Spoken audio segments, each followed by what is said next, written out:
Public ಟೈಮ್ಸ್ಗೆ ಸ್ವಾಗತ. ಎಲ್ಲರಿಗೂ ನಮಸ್ತೆ. ನನ್ನ ಹೆಸರಂತೂ ಮಂಜುನಾಥ್ ಪಾಟೀಲ್ ಅಂತೇಳಿ ಗೊತ್ತಿರ್ತೈತಿ. ಇಲ್ಲಿ ಶಹರ ಪೊಲೀಸ್ ಠಾಣೆ ಹೊತ್ತೊಳಗೆ PSI ಅಂತೇಳಿ ಕಾರ್ಯನಿರ್ವಹಿಸ್ತೀನಿ. ಈ ಕಾರ್ಯಕ್ರಮದ ಉದ್ದೇಶ ಏನಂತಂತಂದ್ರೆ, ಈ ಬರ್ತಕ್ಕಂಥ ಬಕ್ರೀದ್ ಹಬ್ಬದ ನಿಮಿತ್ತ ಶಾಂತಿ ಸಭೆಯನ್ನು ಕರೆದು ತಮ್ಮ ಎಲ್ಲ ನಗರದ ಜನತೆಗೆ ಏನು ತಮ್ಮಿಂದ ಮಾಹಿತಿ ಸಿಗ್ತೈತಿ ಅಥವಾ ನಮ್ಮಿಂದ ಏನು ಇನ್ಸ್ಟ್ರಕ್ಷನ್ ಇರ್ತಾವೆ ಅವನ್ನೇ ಹೇಳ್ಬೇಕನ್ನೋ ಉದ್ದೇಶದಿಂದ ಕರೆದಿದ್ದು. ಹಾಗಾಗಿ ನಮ್ಗೆ ಗೊತ್ತಿದ್ದಂತೆ ನಾನು ಇಲ್ಲಿ ಬಂದು ಕಳೆದ 8 ತಿಂಗಳಿಂದ ಎಲ್ಲ ರೀತಿಯ ಹಬ್ಬಗಳನ್ನು ಆಚರಿಸ್ತೀವಿ, ಎಲ್ಲ ರೀತಿಯ ಕಾರ್ಯಕ್ರಮಗಳನ್ನು ಮಾಡಿದ್ದೀವಿ. ದೊಡ್ಡ ದೊಡ್ಡ ಕಾರ್ಯಕ್ರಮ ಅದು, ಊರು ಜಾತ್ರೆಗಳದು, ಯಾವುದೇ ರೀತಿಯ ಒಂದು ಸಣ್ಣ ಕಪ್ಪು ಚುಕ್ಕೆ ಬರಲಾರ್ದಂಗೆ ನಮ್ಗೆ ಜನರಿಂದ ನಮ್ಗೆ ಸಹಕಾರ ಸಿಕ್ಕು ಒಳ್ಳೆ ಕಾರ್ಯಕ್ರಮಗಳು ಮಾಡಿದ್ವಿ. ಅದೇ ರೀತಿ ಯಾವುದೇ ಕೆಟ್ಟ ಹೆಸರುಗಳು ಬರಲಾರ್ದಂಗೆ ಒಳ್ಳೆ ಕಾರ್ಯಕ್ರಮ ಮಾಡ್ಕೊಂಡು ಬಂದೀವಿ. ಎಷ್ಟೋ ಹಬ್ಬಗಳದು, ಹಿಂದೂ ಹಬ್ಬಗಳದು, ಮುಸ್ಲಿಂ ಹಬ್ಬಗಳದು, ಒಳ್ಳೆ ಕಾರ್ಯಕ್ರಮ. ಅದೇ ರೀತಿ ಈಗ ಮುಂದೆ ಬರ್ತಂಥ ಬಕ್ರೀದ್ ಹಬ್ಬ ನಿಮಿತ್ತ ಏನು ಪೀಸ್ ಕಮಿಟಿ ಮೀಟಿಂಗ್ ಅಂತ ಏನು ತೊಗೊಂಡಿರ್ತೀವಿ, ಅದರ ಉದ್ದೇಶದಿಂದ ನಮ್ಮ ಸಾಹೇಬರು ಮಾತಾಡಿ ಅದನ್ನು ಕ್ಲೋಸ್ ಮಾಡಿಸ್ತೀವಿ. ತಮ್ಮಿಂದ ಏನಾದರೂ ಇನ್ಸ್ಟ್ರಕ್ಷನ್ ಅಥವಾ ಮಾಹಿತಿ ಹೇಳುವಂಗಿತ್ತು ಅಂತಂದ್ರೆ ಸಾಹೇಬ್ರ ಗಮನಕ್ಕೆ ತೊಗೊಂಬರ್ರಿ. ಸಾಹೇಬ್ರ ಇನ್ಸ್ಟ್ರಕ್ಷನ್ ಪ್ರಕಾರ ಪೂರ್ವಕವಾಗಿ ತಾವೆಲ್ಲರೂ ನಾವು ಕರೆದದಕ್ಕೆ ಎಲ್ಲರೂ ಬಂದಿದ್ರಿ. ಈಗಿನ ಕಾಲದಾಗ ಎಲ್ಲರೂ ತಮ್ಮ ತಮ್ಮ ಲೆವೆಲಲ್ಲಿ ಬ್ಯುಸಿನೇ ಇದ್ದಾರೆ, ಯಾರೂ ಫ್ರೀ ಇಲ್ಲ. ಆದರೂ ನೀವೆಲ್ಲ ನಮ್ಮ ಇಲಾಖೆಗೆ, ನಮ್ಮ PSI ಅವರಿಗೆ ಗೌರವ ಕೊಟ್ಟು ನೀವೆಲ್ಲ ಬಂದಿದ್ರಿ. ಅದಕ್ಕಾಗಿ ನನ್ನ ಪರವಾಗಿ ನಿಮ್ಗೆಲ್ಲರಿಗೂ ಒಂದು ಹೃತ್ಪೂರ್ವಕ ನಮಸ್ಕಾರಗಳು. ಯಾಕಂದ್ರೆ ನಮಗೆ ಒಂದು ಗೌರವ ಕೊಟ್ಟು ಬಂದು ನಾವೆಲ್ಲರೂ ಕೂಡಿದ ಹಬ್ಬ ಮಾಡಬೇಕಾಗಿದೆ. ಹಬ್ಬ ಆಚರಣೆ ಅಂತೂ ಕಾಮನ್ ಆಗಿ ತಲಾಂತರದಿಂದ ಬಂದಿದೆ. ಅವ್ರು ಹೇಳೋದು 100 ವರ್ಷದಿಂದ ಬಂದಿದೆ. ಕರೆಕ್ಟ್, ನಾವು ಮಾಡ್ಕೊಂಡೇ ಬಂದಿದ್ವಿ. ಅದೇ ಪ್ರಕಾರನೂ ಮತ್ತೆ ಮುಂದಿನ ಹೋಗೋಣ.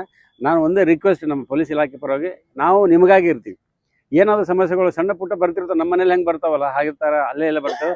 ಅಲ್ಲೇ ಅದನ್ನ ಕರ್ಬ್ ಮಾಡಿ ಸಣ್ಣ ಚಿಂಗಾರಿ ಇರುವಾಗನೇ ಅದು ಸ್ವಲ್ಪ ಆರಿಸಿಬಿಟ್ರೆ ನಾವೆಲ್ಲ ಶಾಂತಿಯಿಂದ ಮುಗ್ತೀವಿ. ಇದಕ್ಕೊಂದು ದೊಡ್ಡ ಇತಿಹಾಸ ಇದೆ. ನಮ್ಮ ಮುರ್ತುಜ್ಕಾದ ದರ್ಗಾದಾಗಲಿ ಯಾವ ನಮ್ಮ ವೀರಮಂತೇಶ್ವರದ್ದು ಸನ್ನಿಧಾನ ಇದೆ. ನಾವೆಲ್ಲ ಶಾಂತಿಯಿಂದ ಇದ್ದು ಬಂದು ಜೊತೆಗಿರುವಂಥ ಜನಗಳೊಳಗೆ ಅವರ ರಕ್ತದಿಂದ ಬಂದಂಥವ್ರು ನಾವೆಲ್ಲರೂ ಇದ್ದೀವಿ. ನಂದು ಅಷ್ಟೇ ಒಂದು ಕಳಕಳಿ ಮನವಿ. ಈಗ ಯಾವುದೇ ರೀತಿ ಹಬ್ಬ ಆಚರಣೆ ಮಾಡುವಾಗ ಇನ್ನೊಬ್ರಿಗೆ ತೊಂದರೆ ಆಗಬಾರ್ದು, ಅದಷ್ಟೇ ನಾನು ಹೇಳೋದು. ನೀವು ಎಂಜಾಯ್ ಮಾಡ್ಬೇಕಾ ಮಾಡಿರಿ. ಆಮೇಲೆ ಇದು ನೀವು ಮುನ್ಸಿಪಾಲ್ಟಿಯವ್ರಿಗೆಲ್ಲ ಹೇಳಬೇಕು, ಅದೇನು ವೇಸ್ಟೇಜ್ ಅದೇನಿರ್ತದೆ ಎಲ್ಲ ತೊಗೊಂಡು ದೂರಾಗಿ ಡಿಸ್ಪೋಸ್ ಮಾಡೋಕೆ ಹೇಳಬೇಕು. ನಮ್ಮ ಅಫಿಷಿಯಲಿ ಏನು ಮಾಡ್ಬೇಕು, ಸರ್ಕಾರಿ ನೌಕರಿಗಳು ಏನು ಮಾಡ್ಬೇಕಂದ್ರೂ ನಾವೆಲ್ಲ ಮಾಡ್ತೀವಿ. ಅಕಸ್ಮಾತ್ ನಾವೇನು ತಪ್ಪಿದ್ರೆ ನೀವು ನಮ್ಗೆ ಕೇಳ್ಬೋದು, ಸರ್ ಇದು ನಿಮ್ಮ ಮಿಸ್ಟೇಕ್ ಆಗ್ತದೆ, ನೀವು ಸರಿಪಡಿಸ್ರಿ ಅಂತ ಹೇಳ್ರಿ. ನಾವು 100% ಸರಿಪಡಿಸ್ಕೊಳ್ತೀವಿ. ನಾವೇನು ಪರ್ಫೆಕ್ಟ್ ಇಲ್ಲ ಜಗತ್ತಿನಾಗ, ನಾವು ಪರ್ಫೆಕ್ಟ್ ಅಂತ ಇಲ್ಲ. ನೀವೇನು ಸಲಹೆ ಸೂಚನೆ ಕೊಟ್ಟು ಸರ್ ಇದೊಂದು ಮಿಸ್ಟೇಕ್ ಆಗ್ತಾ ಇದೆ ಸರಿಪಡಿಸ್ರಿ ಅಂತ ಹೇಳಿದ್ರೆ ನಾನು 100% ಅದು ನಾವು ನಮ್ಮ ಇಲಾಖೆ ವತಿಯಿಂದ ಸೇರಿ ನಿಮ್ಗೆ ಅದನ್ನು ಸರಿಪಡಿಸ್ಕೊಳ್ತೀವಿ. ಯಾವುದೇ ರೀತಿ ತೊಂದರೆ ಆಗ್ದಂಗೆ ನಾವು ನೋಡ್ಕೊಳ್ತೀವಿ. ನಾವು ನಿಮಗೆ ಸಹಕಾರ ಕೊಡ್ತೀವಿ, ನೀವೆಲ್ಲರೂ ನಮಗೆ ಸಹಕಾರ ಕೊಡಿ ಅಂತ ನಾನು ಕೈ ಮುಗಿದು ಕೇಳ್ಕೊಂಡು ಮತ್ತು ಏನಾದರೂ ಇದ್ದರೆ ಈಗಲ್ಲ, ಇನ್ನೂ ಹಬ್ಬ ಇನ್ನೂ 28ಕ್ಕದ. ಅದಕ್ಕಿಂತ ಮುಂಚೆ ಆದರೂ ಸರ್ ಸ್ವಲ್ಪ ಈ ರೀತಿ ಬದಲಾವಣೆ ಮಾಡ್ಬೋದು, ಏನೋ ಮಾಡ್ಬೋದು. ನೀವೆಲ್ಲರೂ ಬಂದು ಹೇಳಿದ್ರೆ ನೀವೆಲ್ಲರೂ ಕೂಡ ಏನು ತೀರ್ಮಾನ ಮಾಡ್ತೀವಿ, ನಮ್ಮದು ಸದಾ ಅದಕ್ಕೆ ಒಪ್ಪಿಗೆ ಇದೆ. Thank you. ಏನು ರೈತರು ಹೇಳಿ ದಯಮಾಡಿ ಪ್ಲೀಸ್. Thank you.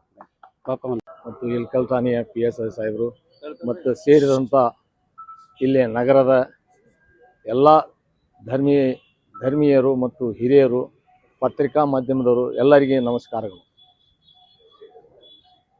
ಬಕ್ರಾ ಈದ್ ಈ ಹಬ್ಬ 1400 ವರ್ಷದಿಂದ ಬಂದಂಥ ಹಬ್ಬ ಇದು.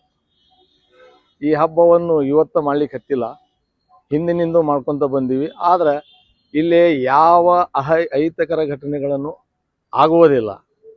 ಆಗಾಕೂ ಇಲ್ಲಿ ನಾವು ಹಿರಿಯರಿದ್ದವರು ಬಿಡುವುದಿಲ್ಲ. ಯಾಕಂದರೆ ಎಲ್ಲರೂ ಒಂದೇ ತಾಯಿ ಮಕ್ಕಳಂತೆ ನಡ್ಕೊತ ಬಂದೀವಿ. ಈ ಹಬ್ಬನೂ ಒಳ್ಳೆ ರೀತಿಯಲ್ಲಿದ್ದೆ ನಾವು ನೀವು ಕೂಡಿಸಿ ಎಲ್ಲರೂ ಸೇರಿ ಮಾಡೋಣ. ಈ ಹಬ್ಬ 3 ತಕ್ಕ ಆಚರಣೆ ಆಗುತ್ತೆ ಸಾಹೇಬ್ರ. ಒಂದು ಹೈದರಿ ಮಸೀದಿ ಅಂತ ಐತೆ, ಕಟೂರು ಮಸೀದಿಲಿದ್ದ ಅಲ್ಲೇ ಪ್ರಾರ್ಥನೆ ಒಂದಿಗೆ ಬಸವಂತರ ಗುಡಿ ಮುಂದೆ, ಗಾಂಧಿ ಸರ್ಕಲು, ಬಸವಂತರ ಗುಡಿ, ಆಮೇಲೆ ರೆಕ್ಟಿಪೇಟ್ ಮಸೀದಿ, ಕೊಪ್ಪರದವ್ರ ಪೇಟು, ಈ ರೀತಿಯಾಗಿ ಈದ್ಗಾಕ್ಕೆ ತಲುಪಿ ಅಲ್ಲೇ ಪ್ರಾರ್ಥನೆ ಸಲ್ಲಿಸಿ ಮತ್ತೆ ಬೇರೆ ರೋಡ್ನ್ಯಾಗ ಸಿಂಗದ ರೋಡ್ನಾಗಿ ಬಂದು ಹೈದರಿ ಮಸೀದಿ ಮುಟ್ಟುತ್ತಾ ಅಲ್ಲೊಂದು ಪ್ರಾರ್ಥನೆ ಆಗುತ್ತೆ. ದೊಡ್ಡ ಪ್ರಮಾಣದಾಗ ಜನ ಸೇರ್ತಾರೆ. ಎರಡನೇದ್ದು ದರ್ಗಾದೊಳಗೆ, ಯಾಕಂದ್ರೆ ಊರು ದೊಡ್ಡದಾದ ನಂತರ ಕೆಲವೊಬ್ಬರಿಗೆ ಬರ್ಲಿಕ್ಕೆ ಅವಕಾಶ ಆಗಲ್ಲ ಅಂತೇಳಿ ದರ್ಗಾದಾಗ ಒಂದು ಜನ ಸೇರಿ ಅಲ್ಲಿನೂ ಪ್ರಾರ್ಥನೆ ಸಲ್ಲಿಸ್ತಾರೆ. ಮೂರನೇದ್ದು ಜೋಡ್ ಮಸೀದಿ ಒಳಗೆ, ಓಣಿ ಒಳಗೆ, ಕೊಪ್ಪರದವ್ರ ಪೇಟೆ ಒಳಗದ, ಅಲ್ಲಿನೂ ಪ್ರಾರ್ಥನೆ ಸಲ್ಲಿಸುತ್ತೆ. ಅದಾದ ನಂತರ ತಮ್ಮ ಮನೆಯೊಳಗೆ ಬಕ್ರಾ ಇದನ್ನಂತೆ ಟಗರಿಯನ್ನು ತಂದಿರ್ತಾರ. ಅವರೆಲ್ಲ ಧರ್ಮದ ಪ್ರಕಾರ ಆ ಕಾರ್ಯಕ್ರಮವನ್ನು ನಿಭಾಯಿಸ್ತಾರ. ದಯವಿಟ್ಟು ಯಾವ ಅಹಿತಕರ ಘಟನೆಗಳನ್ನು ಆಗಂಗಿಲ್ಲ. ಯಾವ ಥರದನು ನಿಮ್ಮ ಆದೇಶ ಪಾಲಕರು ನಾವು ಇಲ್ಲೇನಿದ್ದೀವಿ ಎಲ್ಲರೂ ಸರ್ಕಾರದ ಆದೇಶ ಪಾಲಕರು. ಸರ್ಕಾರದ ನಿಯಮ ಪ್ರಕಾರ ನಾವೆಲ್ಲರೂ ನಡ್ಕೊಂತೀವಿ. ಅದೇ ರೀತಿಯಿಂದ ಶಾಂತತೆಯಿಂದ ನಾವು ಈ ಹಬ್ಬವನ್ನು ಆಚರಣೆ ಮಾಡ್ತೀವಿ. ತಮಗೂ ಆಮಂತ್ರಣ ಕೊಡ್ತಾ ಇದ್ದೀನಿ. ಸರ್ವಧರ್ಮದವರು ಸೇರಿ ಈ ಹಬ್ಬವನ್ನು ಆಚರಣೆ ಮಾಡೋಣ ಅಂತೇಳಿ 28ನೇ ತಾರೀಕಿಗೆ ತಮಗೂ ಕರೆ ಕೊಡ್ಕೊಂತ ಈ ಕಾರ್ಯಕ್ರಮದ ತಾವು ಭಾಗಿಯಾಗ್ರಿ ಅಂತೇಳಿ ನನ್ನ 2 ಮಾತುಗಳನ್ನು ಮುಗಿಸ್ತೇನೆ.